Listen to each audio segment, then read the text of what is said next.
दोस्तों, जैसा कि आप सब जानते हैं कि बॉलीवुड के फिल्म डायरेक्टर संजय लीला भंसाली एक से बढ़कर एक अच्छी फिल्मों को डायरेक्ट करने के लिए जाने जाते हैं, चाहे वह देवदास हो, पद्मावत हो या बाजीराव मस्तानी हो। और आज के समय में शायद ही कोई ऐसा सिनेमा लवर होगा जिसे संजय लीला भंसाली की फिल्म के भव्य सेट, शानदार कपड़े और भारी भरकम डायलॉग्स पसंद नहीं आते होंगे। और अभी कुछ टाइम से आपने शायद यह सुना भी होगा कि संजय लीला भंसाली एक वेब सीरीज बना रहे हैं जिसका नाम हीरा मंडी है। तो शायद आपके मन में भी यह आया होगा कि आखिर ये हीरा मंडी क्या है और क्या संजय लीला भंसाली पहले की ही तरह फिर किसी हिस्ट्री में हुई घटना या किसी जगह के बारे में कोई मूवी बना रहे हैं।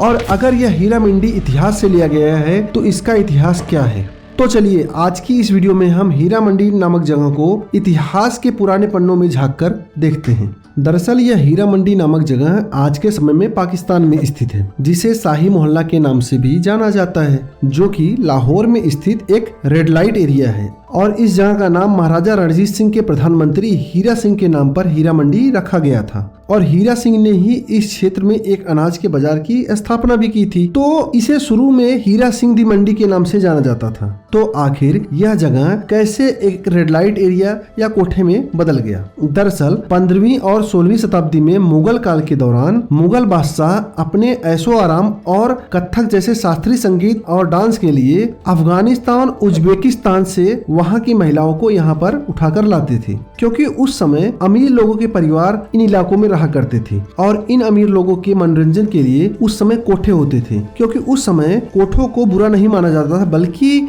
इन कोठों को कला का केंद्र कहा जाता था, जहां डांस, गाना आदि सारी चीजें सिखाई जाती थी। और इस जगह पर भी काफी समय तक ऐसे ही चलता रहा, यानी डांस और गाने का प्रोग्राम चलता रहा। लेकिन कुछ समय बाद अहमद शाह अब्दाली, जो कि अफगानिस्तान का शासक था, उसने इस जगह पर आक्रमण किया और उसकी फौज ने इस पर कब्जा करने के लिए बहुत सारे कत्लेआम भी किया। और जब अहमद शाह अब्दाली ने इस जगह पर कब्जा कर लिया तो उसके सैनिकों ने जबरदस्ती इस जगह पर रहने वाली औरतों को भी अपने कब्जे में लेकर उनके साथ रहना शुरू कर दिया। और धीरे धीरे यह जगह देह व्यापार से जुड़ता गया। लेकिन जब कुछ समय बाद महाराजा रणजीत सिंह राजा बने तो उन्होंने इस जगह को दोबारा कला और संस्कृति की जगह बनाने की कोशिश भी किया। और थोड़े टाइम के लिए यह जगह फिर से पुनः कला और संस्कृति का केंद्र बन भी गया था। लेकिन जब हमारे देश में ब्रिटिश राज कायम हुआ तो अंग्रेजों को तवायफों के दरबारी संगीत और नृत्य में कोई इंटरेस्ट नहीं था, और उन्होंने इसका संरक्षण देना भी, यानी उसकी देखरेख करना भी बंद कर दिया। और उन्होंने इस जगह को धीरे धीरे वेश्यावृत्ति में बदल दिया। अब धीरे धीरे लोग इस शाही मोहल्ले में अपना दिल बहलाने के लिए आने लगे थे, और थोड़े ही टाइम में यह जगह जिस्म फरोशी का अड्डा बनता गया। और इन हालातों के बाद हीरा मंडी की चमक ऐसी फीकी पड़ी कि आज तक इस इलाके की रौनक वापस नहीं लौटी।